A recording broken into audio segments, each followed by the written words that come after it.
시편 기자는 신령한 경제이로로서 여호와께서 내 음성과 내 간구를 들으심으로 내가 저를 사랑하는도다 라고 읊조렸다.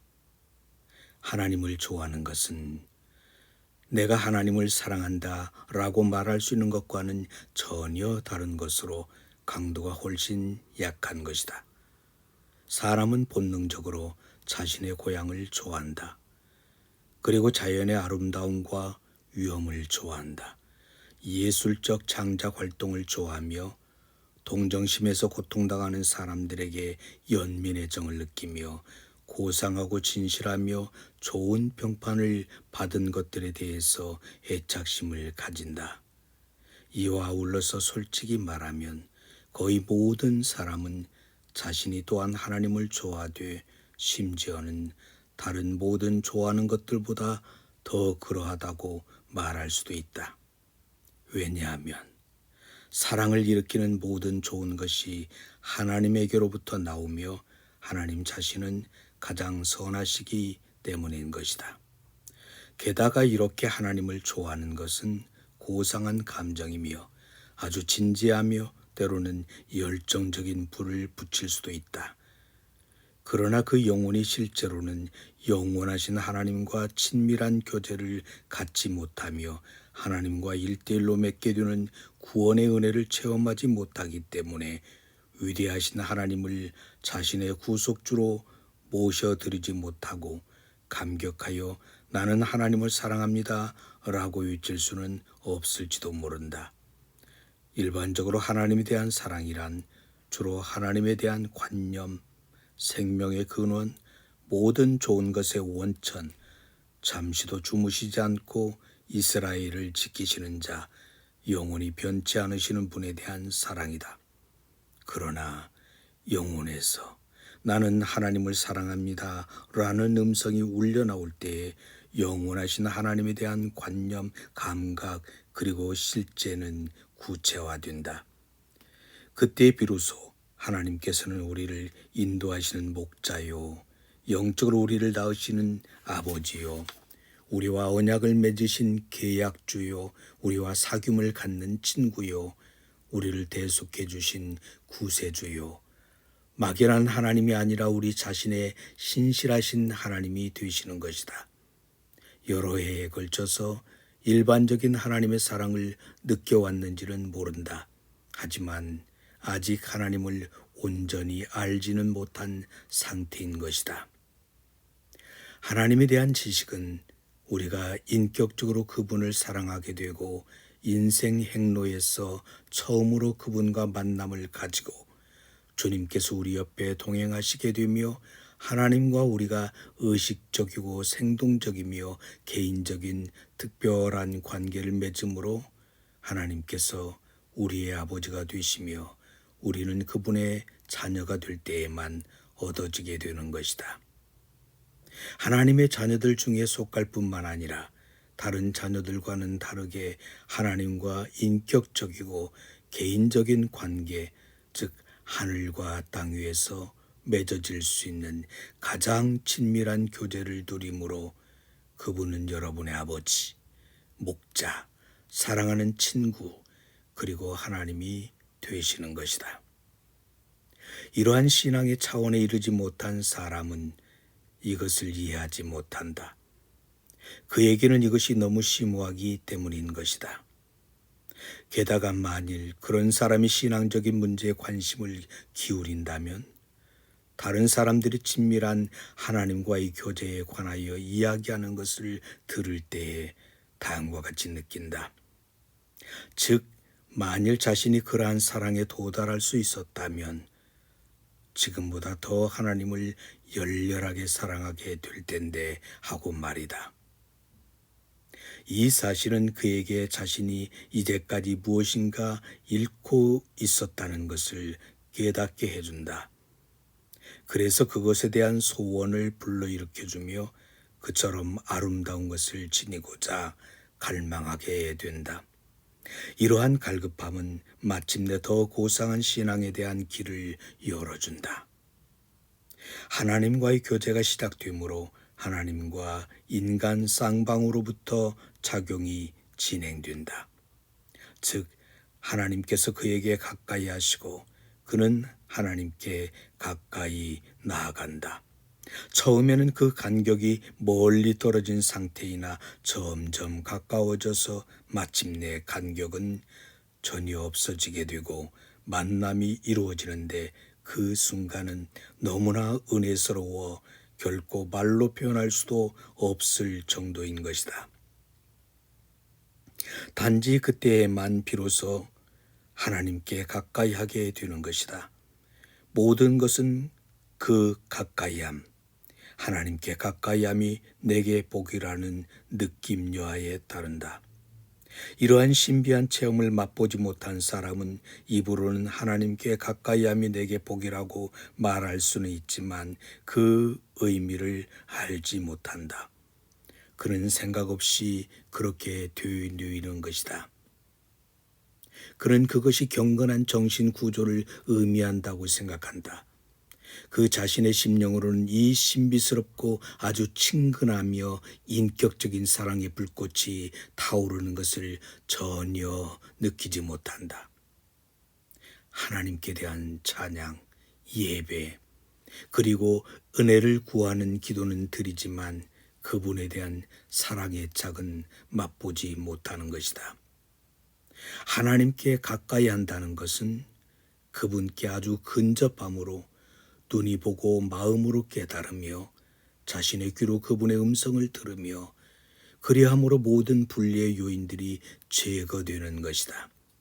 그것은 둘 중에 한 방법, 즉 자신이 마치 하늘로 끌려 올라가는 듯이 느끼거나 아니면 하나님께서 하늘에서 내려오셔서 여러분에게 특별한 고난을 안겨주는 고독한 중에 또는 기쁨을 만끽하게 하는 가운데 함께 교제하는 것이다.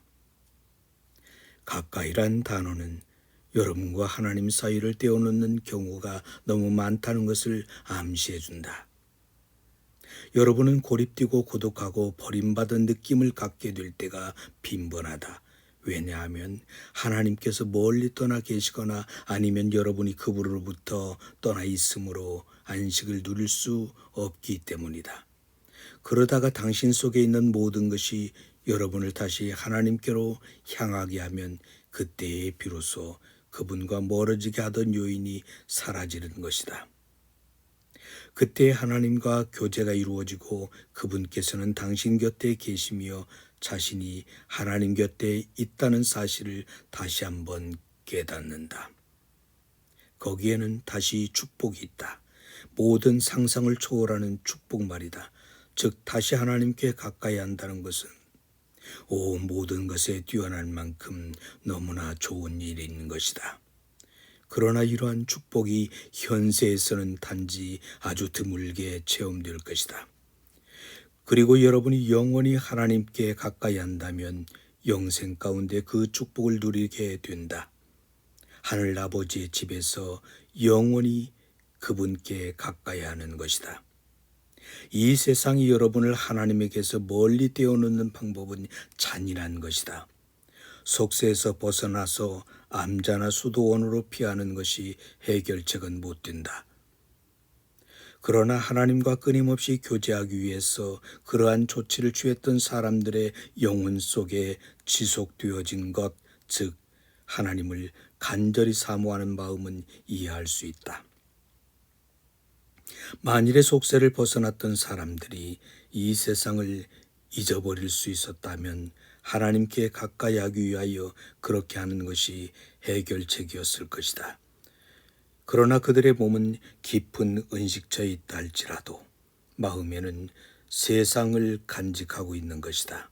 사탄이 침투하지 못할 만큼 견고한 암자나 거리가 먼 숲속 은둔처는 없기 때문이다. 게다가 하나님께 가까이 하기 위해서 속세를 벗어난다는 것은 하늘 아버지의 집에서만 누리게끔 되어 있는 기업을 스스로 이 땅에서 누려보겠다고 주장하는 것이다. 격리 생활을 함으로 사람들이 많은 유혹에서 벗어날 수 있는 것은 사실이다. 눈으로 더 이상 많은 허용된 일들을 보지 않게 된다. 그러나 그 생활은 비정상적인 것이다. 삶이 옹색해진다. 인간적인 것이 작은 차원으로 축소되어진다. 거기에는 의무, 직업, 능력 발휘가 없어진다. 투쟁이 없어지며 따라서 그것으로 말미암는 승전이 지연되는 것이다. 이 땅에서 하나님께 가까이 하는 것은 그것이 인생 광야의 오아시스로서 죄와 세상에도 아랑곳 없이 추구되어질 때에 가장 값진 축복을 초래하는 것이다. 분노엘에서의 야곱, 호렙산의 모세, 시므이의 저주를 당하는 다윗, 군중들의 야유를 받는 바울 등은 세상이 그들을 하나님으로부터 멀리 떼어놓기 위해서 아주 가혹하게 시험을 했을 때에 가장 고상하고 훌륭한 신앙 경지에 이르렀다. 모든 방해에도 불구하고 세상적인 반대를 무릅쓰고 계속해서 그들은 하나님과 교제를 누렸던 것이다. 투쟁 가운데서 하나님께 가까이 하는 것은 축복이다. 그리고 또한 세상이나 죄 또는 사탄과의 투쟁은 제쳐놓고 여러분 위에 먹구름이 몰려들고 역경과 손해와 슬픈 일이 마음을 괴롭히며 무화과 나무가 무성치 못하며 포도나무에 열매가 없을 때라도 하나님의 축복스러운 가까이 하심은 기쁜 일을 만날 때보다 슬픈 일을 당할 때보다 더 만끽되어지는 까닭에 하박국 선지자와 같이 여호와를 즐거워하는 것은 모든 신앙 역사상의 교훈이었던 것이다. 다윗은 마음껏 사치와 부요를 누릴 때가 아니라 사울이 그를 죽이려고 박했을 때에 하나님을 향해서 가장 아름다운 찬양을 드렸던 것이다. 허나 세상은 점점 더 잔인해진다. 그 잔인함이 겉으로 보기에는 훨씬 더 아름다움을 조장할지 모르나 그 속에서는 점점 더 치명적인 것으로 되고 있다. 이전에는 사람들에게 생명의 존엄성을 상기시켜주며 더 고상한 관심사들을 불러일으키며 마음의 영혼을 부각시켜주는 것들이 많이 있었다. 그러나 지금은 아주 다른 상황이다. 일상생활에서 우리 영혼의 고상하고 거룩하고 영원한 것에 대해 기억을 환기시켜주는 것은 아무것도 없다. 공공생활에서 모든 신앙적 반영은 사라져버렸다. 금식일과 기도일이 정해지지 않는다. 아무도 더 이상 하나님에 관해서 이야기하지 않을지도 모른다. 죽음의 경고를 들어도 자신의 죽음 후에 있을 심판을 예비하지 않는다. 묘지들은 공원들로 꾸며진다. 거룩한 일들이 비웃음을 당한다. 대화 책들 가운데 천국이 존재하지 않으며 죽음 이후의 세계는 부인된다. 그리고 하나님을 두려워하는 삶보다 하나님 없이 사는 삶이 언제나 그런 것은 아니지만 비교적 번영한다는 것이다. 일상생활에서 이렇게 하나님을 무시하는 것이 하나님과 하나님을 두려워하는 사람 사이에 강물 줄기같이 흘러 틈을 낸다. 그러므로 여러분의 신앙은 여러분이 이 물의 흐름에 저항하여 하나님과 단단히 붙어 있으려고 힘쓰는 만큼 분투해야 한다. 특히 우리 시대의 젊은이들과 사랑하는 어린이들에게 있어서 이러한 세상의 참혹함은 말할 수 없이 위험한 것이다. 그러나 담대하라. 하나님께서 그러한 사실을 알고 계시며 따라서 그의 영원하신 자비하심으로 인해 여러분과 여러분이 아끼는 사람들에게 점점 더 가까이 친밀하게 그리고 신속하게 다가오실 것이다. 현대 이러한 유혹적인 상황 가운데서조차 여러분을 위시한 모든 신자들이 하나님께 가까이 나아갈 수 있게 하기 위해서 말이다. 그러나 하나님의 자녀들이 세상과 타협할 때에는 전혀 평안을 얻지 못하게 된다. 그리고 하나님에 대한 막연한 사랑은 어느 때보다 더욱 용납되지 않게 될 것이다. 유일한 구원 방법은 하나님께 나는 당신을 사랑합니다 라고 말할 수 있는 은밀한 교제를 누리는 것이다. 그때 여러분은 하나님과 동떨어진 곳에 홀로 서 있지 않고 여러분의 영혼과 영원하신 그분과의 인격적인 만남 가운데 점점 더 그분께 가까이 나가게 될 것이다.